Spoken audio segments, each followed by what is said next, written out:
I'd like to say good afternoon, everyone. My name is Andre Van, and my colleague John will be coming up directly after. But it is a great opportunity to participate in this discussion here today. This discussion here today helps to highlight two very important individuals and an institution. One is, of course, the great the late Dr. John Hope Franklin, and the other, of course, is the North Carolina Mutual Life Insurance Company. And John is going to help prepare a little narrative about how they all are, in a sense, connected. But it's important for us to also recognize that this year, as we celebrate the centennial of the Association for the Study of African American Life and History, founded by Dr. Connie Watson, I will be in D.C. this coming weekend, where we will have the centennial luncheon that seeks to recognize the work of Dr. Connie Watson and institutions like this that seek to help to recognize and bring to light important pieces of history that help to relate to the African American experience. And so we certainly hope that you will govern ourselves accordingly, seeing that the month is almost over, but we recognize that history lives 365, and please join us in that pursuit. Now, a few of the very interesting things that I want to share with you first is that I think when you think about history, and especially African American history here in Durham and an institution like the North Carolina Mutual Life Insurance Company, you understand the very important and unique place and role that it has played in this community over the years. And much of that success has not come just merely because of those, of course, who we know the great founders of this institution, of which we give the utmost of respect, but also to all the great roll call of persons who have worked in the vineyard here at this institution to help make it what it is. And that, I think, is going to be discussed by our panel that will be coming up as well. And so we want you to keep in mind that, when you look at history, history is like a pyramid.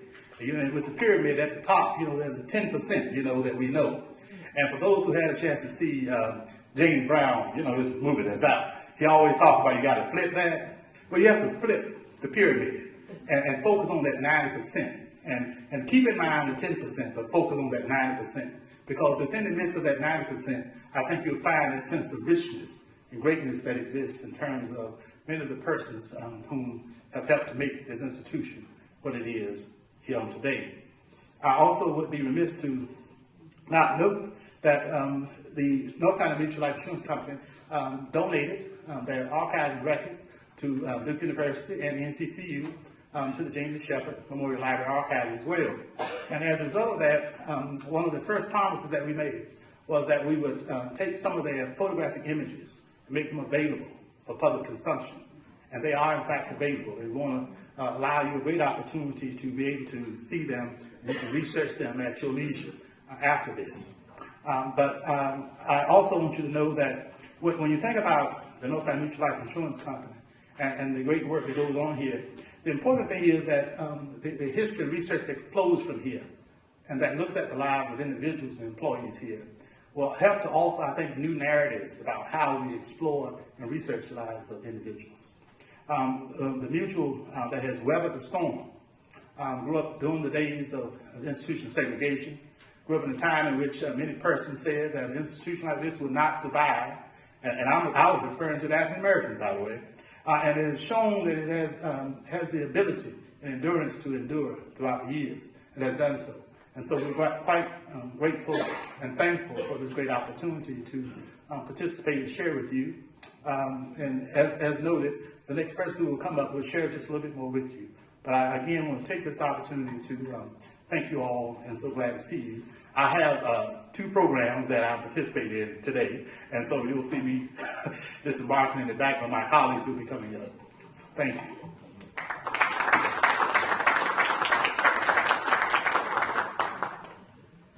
Good afternoon.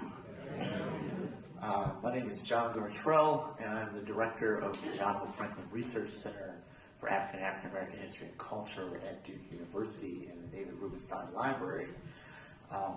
Welcome again, as my colleagues have said. I'm so glad to see all of you here. My purpose for at least being one of the co-conspirators of this program this afternoon is when myself, Andre, and Kimberly Moore were sitting around with Alice and Joanne at the library. We were trying to figure out what kind of Black History program could be done in 2015 that would make a real impact and tell a different kind of story. And I think I might have offhandedly mentioned, and you can correct me if I'm wrong, that, well, 2015, John O. Franklin would have been 100. There was no coincidence. I've been working on Dr. Franklin's 100th birthday really since I moved to Durham in 2012. And so we decided that we should try to strike a chord and make the tide between the significance of a place like North Carolina Mutual and the significance of an individual like Dr. John O. Franklin, both of which are institutions, not just in Black history, but American history. It's no surprise that when Dr. Franklin moved to Durham in 1943, that he became very intimately close with not only the leadership, but the rank and file here at North Carolina Mutual. And it was a place that really held a special place in his heart. If you have had a chance to read Dr. Franklin's autobiography, which was published in 2005, Mirror to America, he talks about when he moved to Durham how impressed and really excited he was about this burgeoning and lively Black middle class that he found here in Durham when he moved in 43. He lived here from 43 to 47 for the first part of his life. He returned back to Durham in 1980 and lived here for the remainder of his life. Nevertheless, the Mutual always held a special place in Dr. Franklin's heart. As a matter of fact, he was one of the many people that helped Mutual tell its story when it turned 100. And the relationship is something that cannot be overstated. And so in our efforts to tie these two great institutions together, I hope that what will come out of this program today is that new kind of story that we all were attempting to tell when we sat around the table a few months ago trying to figure out what we would do for this program. It's the kind of story that Dr. Franklin himself was looking for when he was rescuing the narrative and the lives of African Americans from archives and special collections around the world in order to tell the story of a people who had largely been written out of history itself.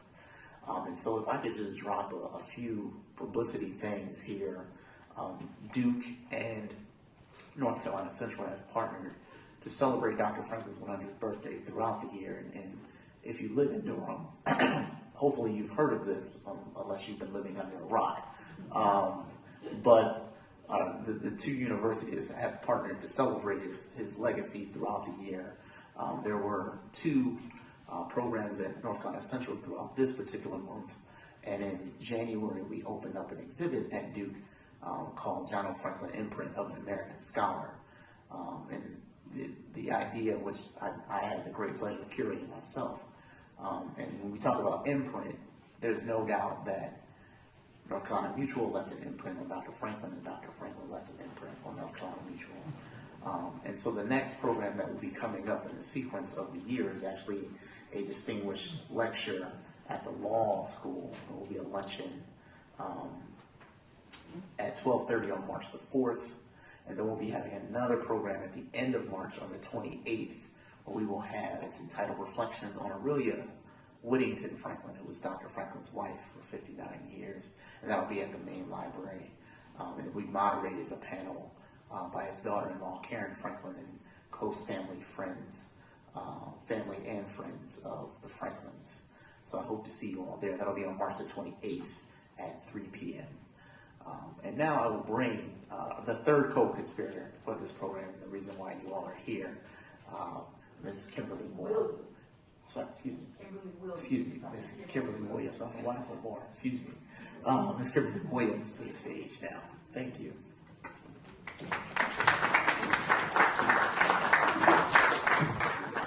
Good afternoon, everyone.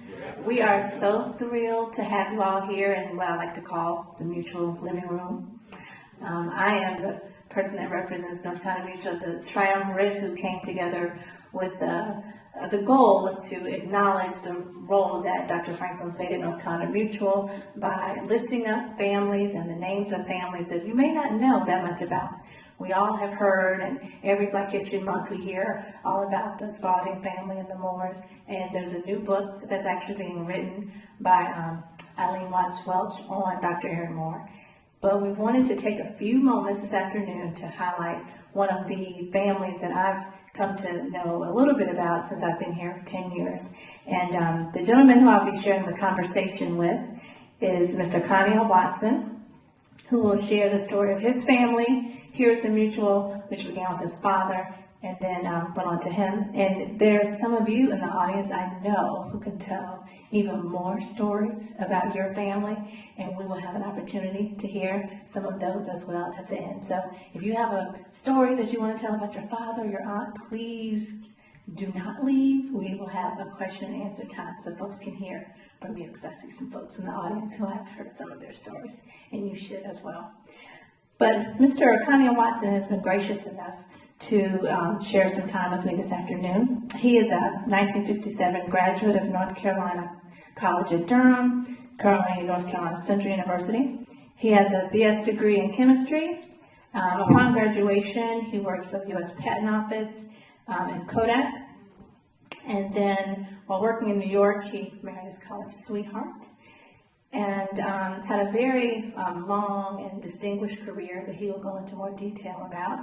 But he and his wife are the proud parents of Cheryl Watson Hudson and Gregory Allen Watson. They have 5 grandchildren, and he remains active in retirement as the president of the North Carolina Mutual Retiree Club. If you didn't know, once our distinguished employees retire, they cannot get enough of having fun together, and they meet and go on trips and have a very viable organization. And he's the president of that organization, and he's also very active with the Presbyterian Church, as well as having served as the chairman of the Board of Adjustment here in Durham. So without further ado, I'd like to present Mr. Connie Watson, and he and I are going to talk about his family story at the Mutual.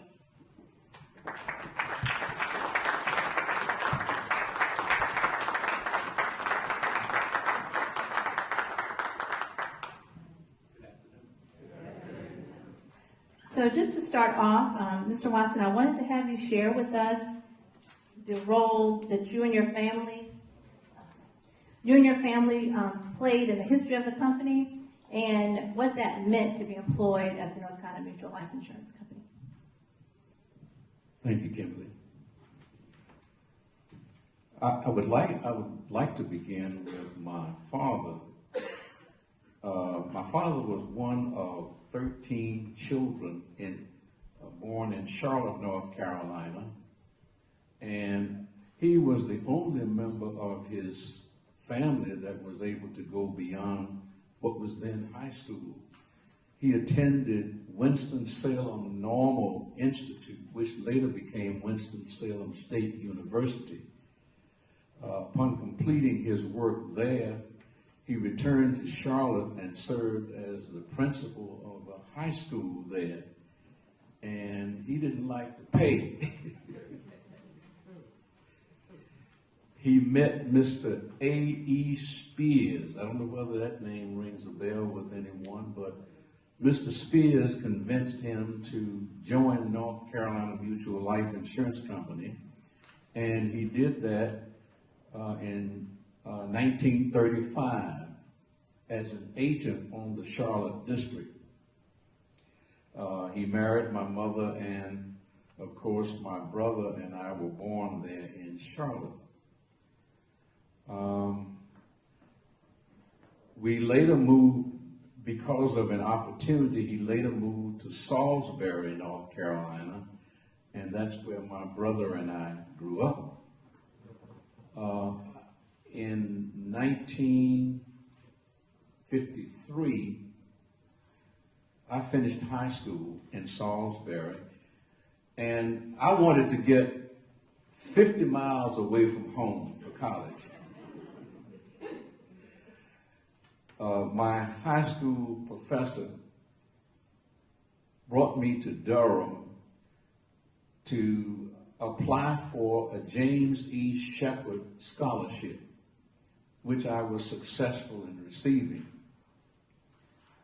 I came back to North Carolina Central University, and when I came to Durham, I have to tell you this little piece. My mother and father, but my mother reminded me of a family member that was fairly new in Durham. And that family member was Reverend J.W. Smith, Jr. His wife was my cousin. So mother said, let's go by and visit J.W. and Marge. And I did. We did. And that was my connection with the Presbyterian Church, Covenant Presbyterian Church to be specific.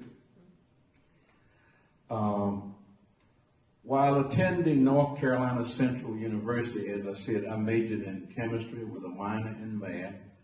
And about my junior year in college, my dad said to me, Junior, why don't you try North Carolina Mutual Insurance Company? And out of my respect for him, because I had the utmost respect for my father, I didn't answer him, but I said in my own mind, oh man, you must be crazy. I'm going to get a BS degree in chemistry. Ain't no way in the sun I'm going to join North Carolina Mutual Life Insurance Company. Because my brother, my mother, and I had the opportunity to ride with him as he serviced his assignment in Charlotte and, but particularly in Salisbury. When I finished North Carolina Central in 1957, Dr. Totten got 8 of us jobs with the patent office in Washington, D.C., and we worked there. And really, it became a job that I learned to hate. 8 of us were really polished file clerks. That's all we did. I could only tolerate that for 3 weeks and quit. My daddy's youngest brother was 37 years of age, and he lived in New York City.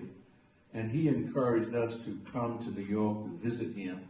Well, I contacted him to see if I could come and live with him. And I did, and he permitted that. And while living with him, I secured a job with Kodak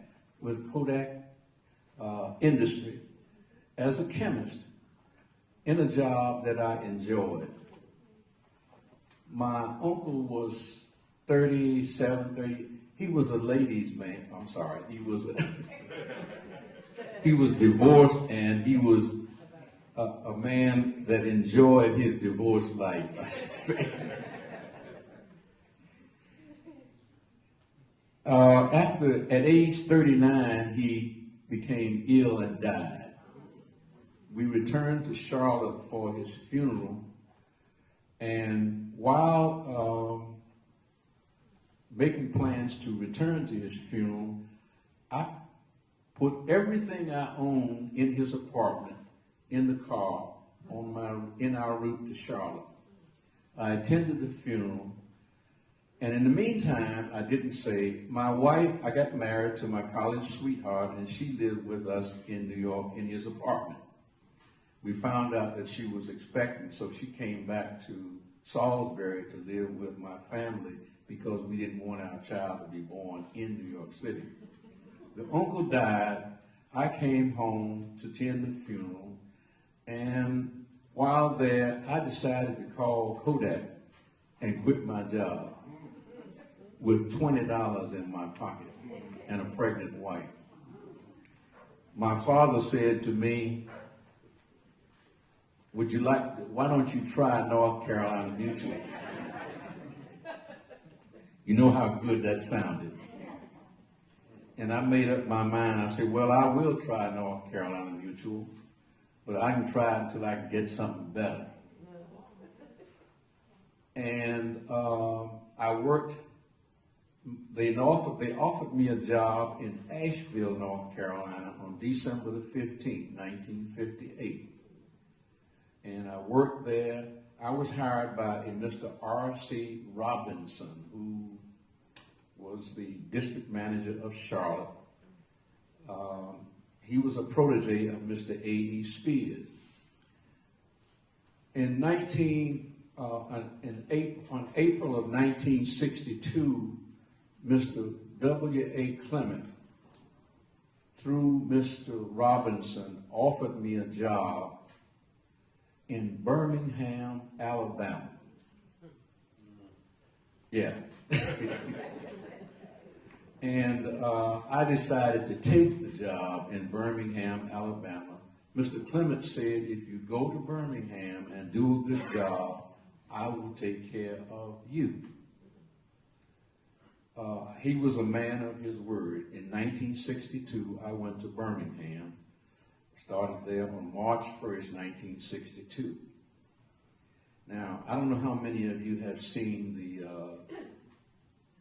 movie Selma. How many have seen it? My first exposure to Selma, Alabama was in April of 1962. We had a district office in Montgomery. North Carolina Mutual had a district office in Montgomery, and Birmingham was my first assistant manager or staff manager's job, as it was called. We had a staff in Selma, Alabama, and our regional director from Memphis, Tennessee had come to town, and we were on our way to Montgomery to the branch office there for a district meeting. We went through Selma to pick up Mr. Stallworth, who was the assistant manager there. And while he was a very immaculate dresser, Mr. Fred Ellis was my manager. He drove a brand new DeSoto, a brand new DeSoto that he kept impeccably clean. And we were traveling to Selma, Alabama, and about 10 miles outside of Selma, we noticed a red light in the rearview mirror. He was stopped, and the short of it is he was given a ticket. So he was asked what was he stopped for, and the officer told him for crossing the yellow line. We went on to Montgomery and had our meeting and came back. While in Birmingham, we decided to affiliate ourselves with a church there. It was the 6th Avenue Presbyterian Church. The pastor of that church was the Reverend John Rice. You might not know that name, but his daughter was Condoleezza Rice, and we knew her as a little girl. That experience in Birmingham was a very interesting one. I won't go into all of the details there, but I can tell you we had some harrowing experiences. One of mine was I was training a new sales representative. Dr. King had spoken at the 6th Avenue Baptist Church. Bull Connor, that name might not ring a bell with many of you. Bull Connor and his entourage had come down 6th Avenue from the courthouse, and Dr. King was marching with Fred Shuttlesworth and that group going down to protest. Our office, the North Carolina Mutual office, was in the Masonic Temple building, and we had to cross that marching line to get to our cars so that I could train this new sales representative. In the course of that move, they turned the dog loose on me and this young salesman. His first day on the job at North Carolina Mutual. Having run track at North Carolina Central or North Carolina College, I left him and jumped on top of a car. He couldn't run as fast as I could, and the dog caught him in the front of his thigh and ripped his clothes and his flesh open. His first day on the job. It was those kind of experiences that I had been exposed to in Birmingham. But Mr. Clement was a man of his word. An opportunity came available in Charlotte. And he brought me back to Charlotte to supervise the staff that my father was on. So I had the pleasure of supervising my dad for just a few years.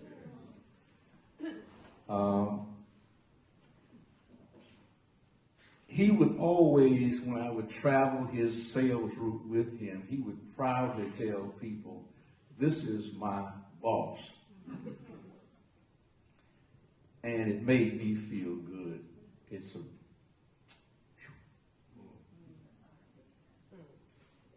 was an emotional experience.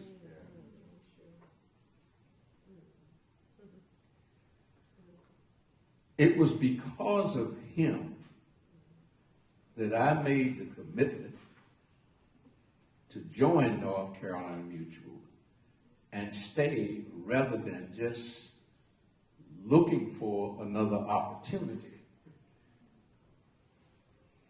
And to this day, I'm glad that he encouraged me to do so. I later had an opportunity to manage the Newport News, Virginia district, later to manage the Richmond, Virginia district, and with the encouragement of Bill Clement again, obtained the Chartered Life Underwriter designation, which is comparable to a CPA in accounting. And on September the 30th, Bill Clement invited me to Durham to join his staff. And the rest of it is history.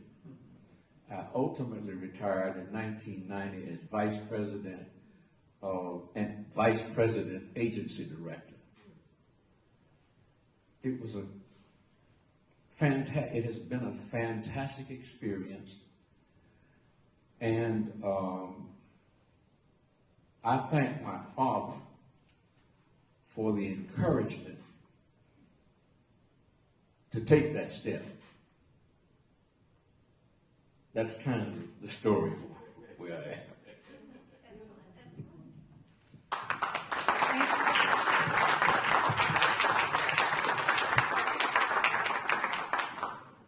Just to highlight some of the very significant moments that charted your course here at the Mutual, I would definitely invite anyone else in the audience, if you have any similar stories or your parents might have worked here at the company, you definitely hear that seeing folks that worked at the Mutual had an impact. When I first came here 10 years ago, people would say, you always knew the folks that worked at this company in your church, in your social club. They just had a different level of pride, and they talked about their job. It really wasn't, just like Mr. Watson said, they weren't talking about some place they spent 8 to 5.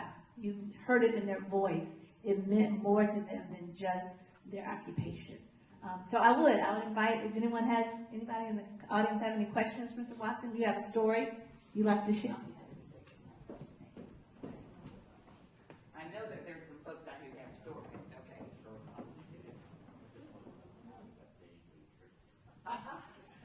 Okay. Mr. Watson, they wanted to know how much. Well, apparently you like to pay. But you want to. Go ahead, man. How much he got paid when he first started? Yeah, that's not a problem. My beginning $52.50 a week. to support a wife and a new baby. But I had fringe benefits. All right, I know there are more out here. Don't make me come over to you because I know you, okay. I know some of you have some memorabilia with you.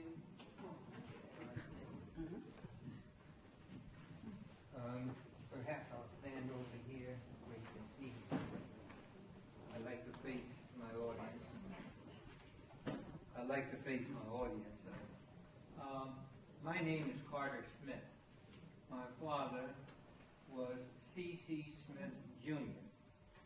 And for a number of years he was an assistant manager for the Durham district.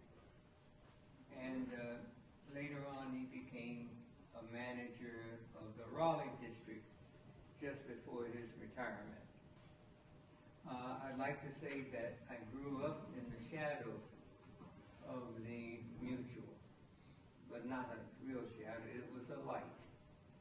And because my father was able to send me all through school and my brother all through school. And because of the mutual, we enjoyed the better things in life.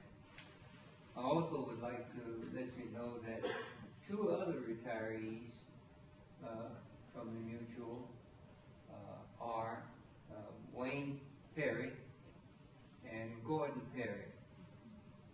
Wayne was a corporate counsel for the mutual, and Gordon was an auditor. They are not here today because of the illness in the family. Thank you.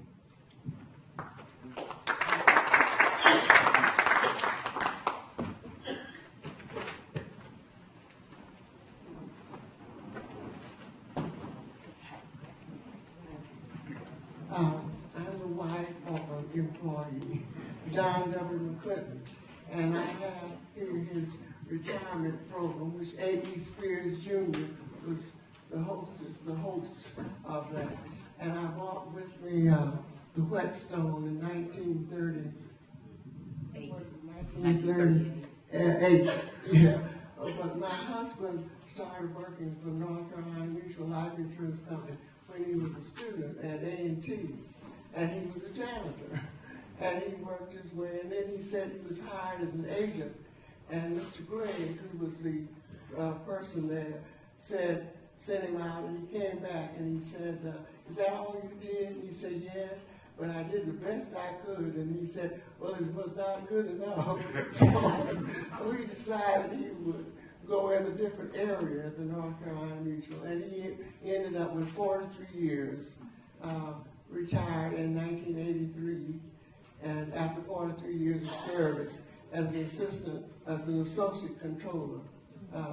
And whenever you would say, where anybody would ask him where he worked, he said, I work for the North Carolina Mutual. So, talking about the voices, and he was very proud that he worked for him. And this is his daughter and my son-in-law.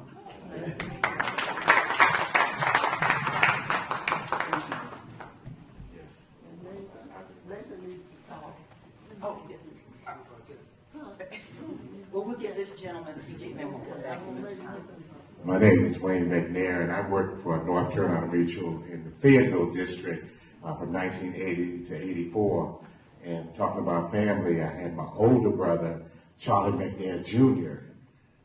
We worked with William Isaac, and then I have another brother, Warren McNair, that worked for North Carolina Mutual. He only worked for 6 months. He couldn't take it. But I worked for them for almost 5 years, and I was in the insurance business with them, and now I work for Dan Divers Alert, scuba diving insurance. So I'm still in the insurance business today.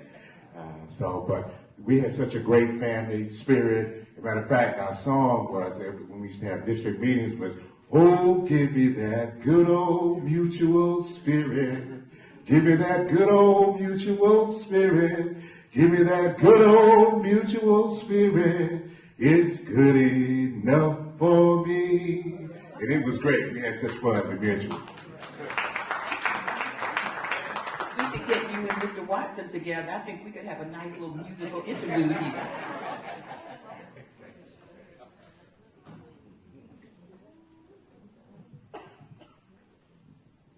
My name is Beverly McNeil, and I am also from a mutual family. My grandparents worked out of the Asheville office, and I have some memories that my mother wrote down, and this is probably early 1930s. But she says, Mr. A.E. Spears Sr. and Mr. R.C. Robinson, late managers of North Carolina Mutual Districts, used church contacts to promote the sales of their insurance policies in the 1930s, sometimes with agents like E.B. McKissick, my grandfather, or J.W. Broughton as tenor soloist, and herself to recite a poem. And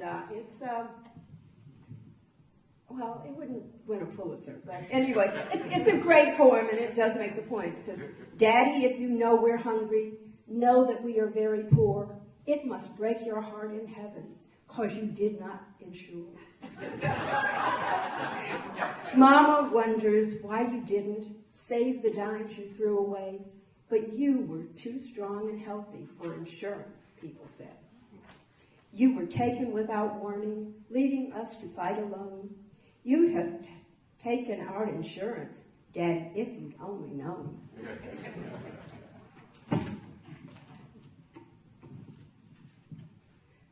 Twasn't that you didn't love us. I recall how dear you were. But your little girl must suffer because you failed to save for her. Mama can't make a living.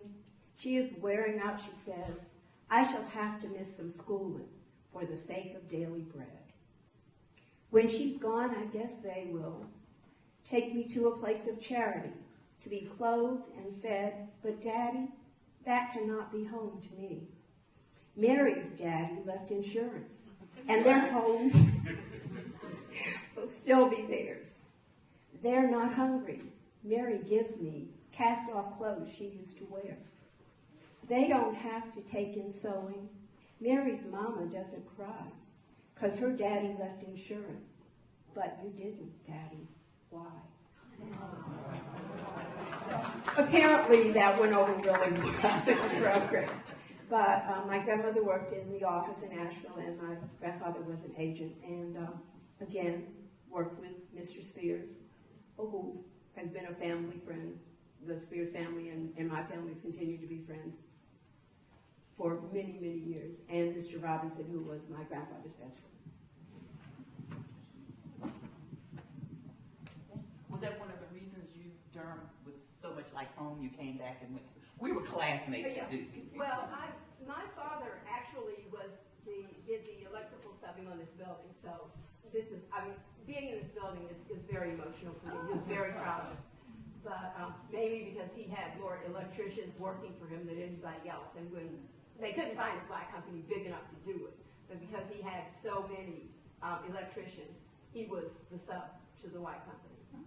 But yeah, we came back here really because of opportunities for blacks here because of the insurance companies. My father ended up starting a company, Union Electric, which later became,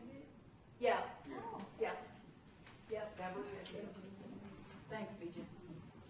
All right, we had Nathan. Did you go make a comment? My name is Nathan Thomas. I'm a native of Alabama, Brother Watson. And I finished high school 2 years ahead of you and worked on 4th Avenue in Birmingham beginning in the fall of 1951. Funniest Printing Company. I'm sure you remember 4th Avenue here. That was the black Pettigrew Street. I was working, I'm first born of 9, and neither one of my parents had access to even high school. So I was struggling to find directions. And working at Funniest Printing Company, I was going to save my money, and this would allow me to enter the 5-year program at Tuskegee. And in the meantime, my draft notice came before I could pull that off. And I served 2 years in the military, went to Korea. We were drafted right near the end of the war. By the time we got there, we were called peacekeepers. And while I was in the military, I did some research, didn't want to go back to either one of the jobs I had, and didn't want to stay in the Army. So I'd been out of high school 4 years, and one of those schools that had only one Bronson Burn, separate Eagle. And I found a program. There were only about 3 or 4 programs at the time in the country called Printing Management. And it was at West Virginia Institute of Technology, was one of the smaller ones where we had a more personal contact. And I enrolled at Tech. It's a combination program. It's a dual major in printing technology and business administration. And of course, the year was 1959, pre-60s, if you prefer. And I was broke and looking for work. So I wrote to North Carolina Mutual, petitioned Mr. J.W. Goodlow. And actually, they didn't have anywhere to put me, but he brought me to Durham anyway. I was called Special Home Office Assistant. I worked under the direction of Mr. Bob Perry, who was controller at that time. And then Mrs. Alma Wade was appointed working in Mr. Goodlow's office, and when Ms. Snow Bailey left, Ms. Snow had been the director of advertising and public relations. And Mrs. Wade got that assignment. And Mrs. Wade was looking for around the home office for an assistant. And I happened to be the person who was appointed. Not long after that, the company established what was called the planning department under the direction of the late Murray Martin. And Murray needed a staff of people, so I was appointed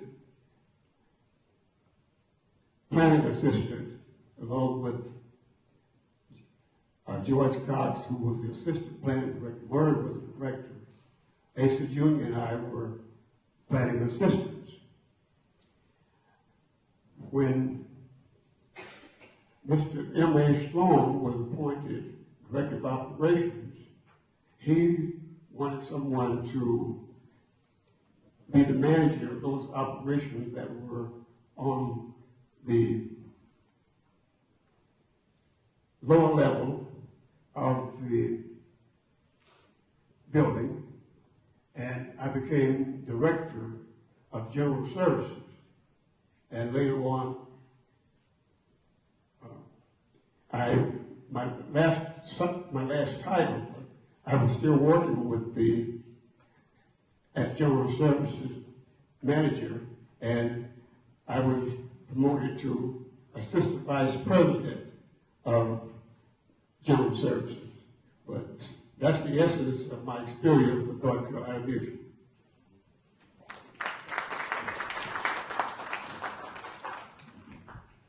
Thank you. And good evening to everyone. Good evening. And thank you, Connie. I am a member of the retirement club here at North Carolina Mutual. My name is Ron Belton. And my roots go back to the fact that I was born at Duke. I grew up in Haytown, the real Haytown.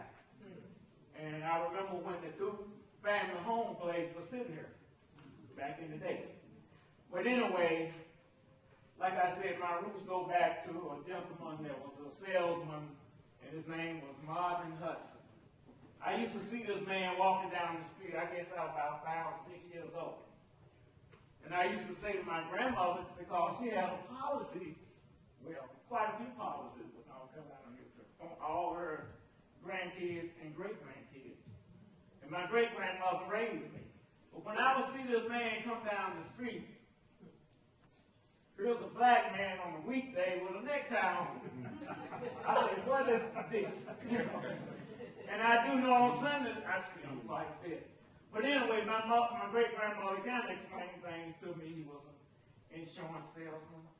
And I kind of grew up in that area for quite a while. I would beat on pots with sticks. And Mr. Hudson bought me a pair of broomsticks. I guess I was about 5 years old. But anyway, I'm going to kind of compress this a little bit. But anyway, growing up in Hayti, playing in a band, I started playing professionally at the age of 9. I quit high school when I was 15 years old, and I traveled and played with James Brown for 1 year. I played drums. My key instruments were trumpet and drums. I came back, I finished high school, and had a scholarship in music to A&T. And I decided, no, I'm going in the military. And I volunteered. I went in the military, and I knew I was going to Vietnam.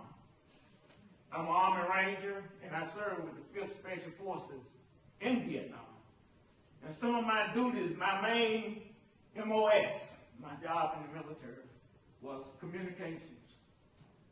Before going into Vietnam, I was in Laos. From Guam to Laos. I was in jungle warfare school, and I took tunnel warfare training. And I also learned to speak the language in 2 weeks. And from that point, I was a tunnel rat. We were the guys that had to go underground and meet the enemy hand to hand and face to face. I was small then. I guess I'm still small. But anyway, I weighed about 130 pounds. And I did this about three months. It got so stressful. My commanding officer told me, you got to go.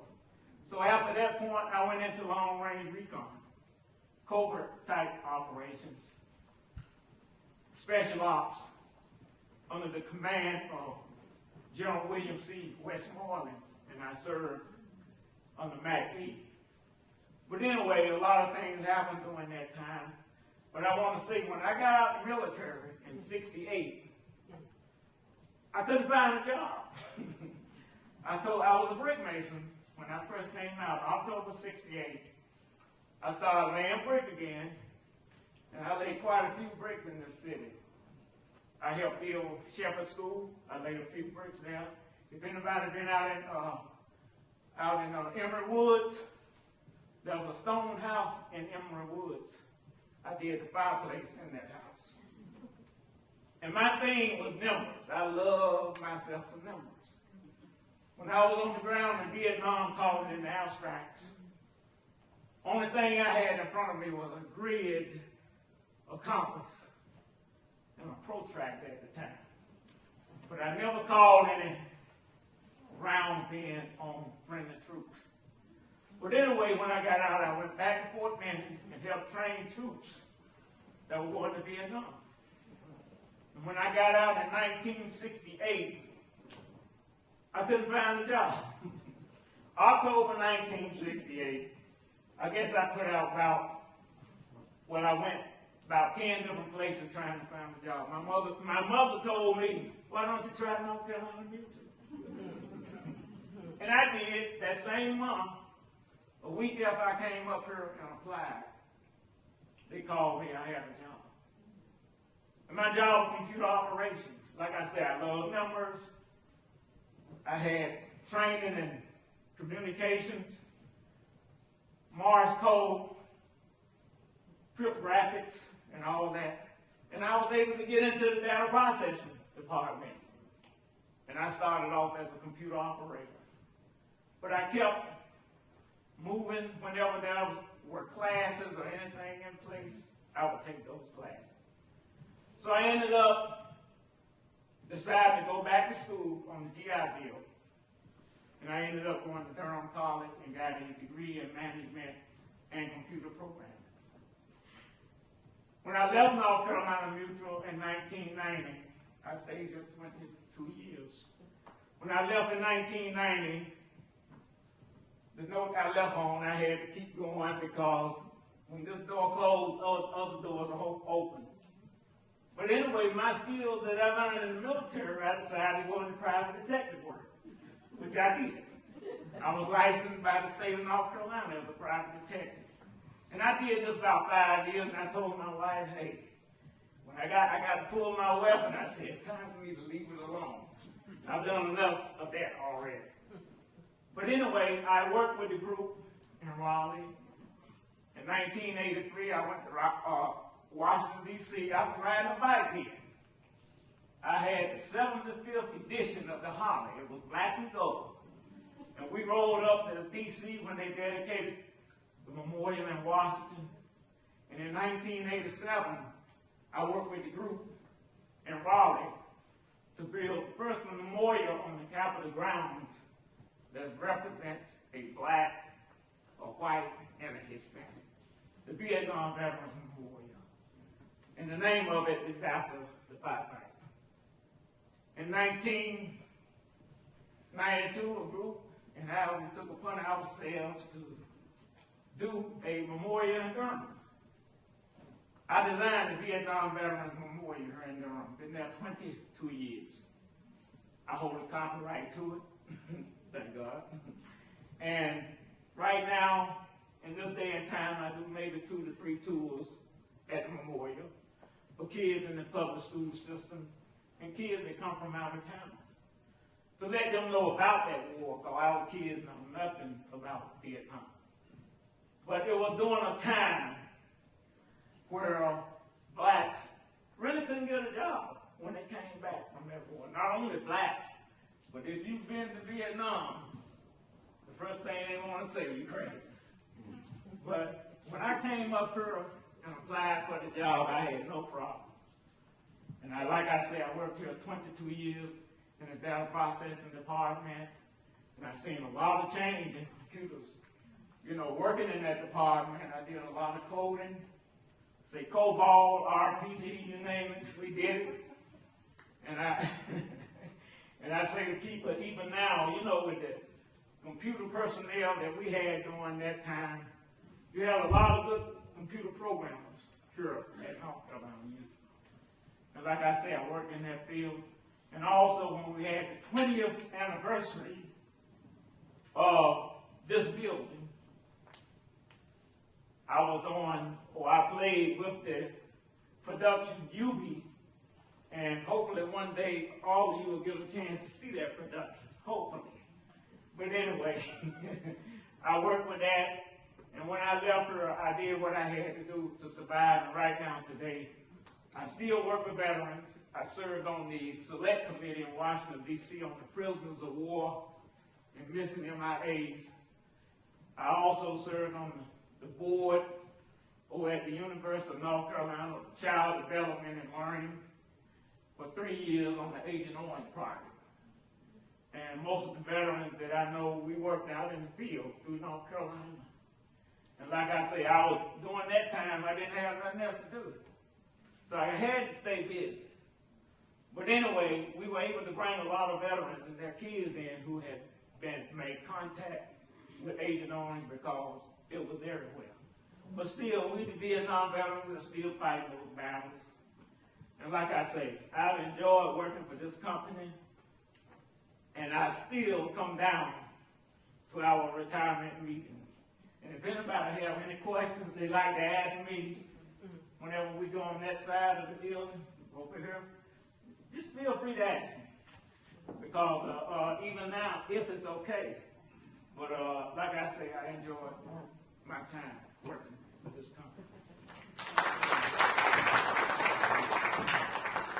That's a great segue, Mr. Belson, because we do want people to have an opportunity to hear some of these stories up close and personal, and I would definitely want to get a chance to record that song on my phone and have you all sing it. But I do want you all to know we went back and forth about how to formulate this program. And we knew that there were several retirees who had stories, so this turned out so much better because we couldn't have everyone on the stage. So I thank all of you for coming out and sharing your story, and join us for the refreshments, and let's keep the dialogue going. And I know Dr. Franklin will be happy to know that we are still keeping North Carolina and African American history alive. So thank you so much for joining us today.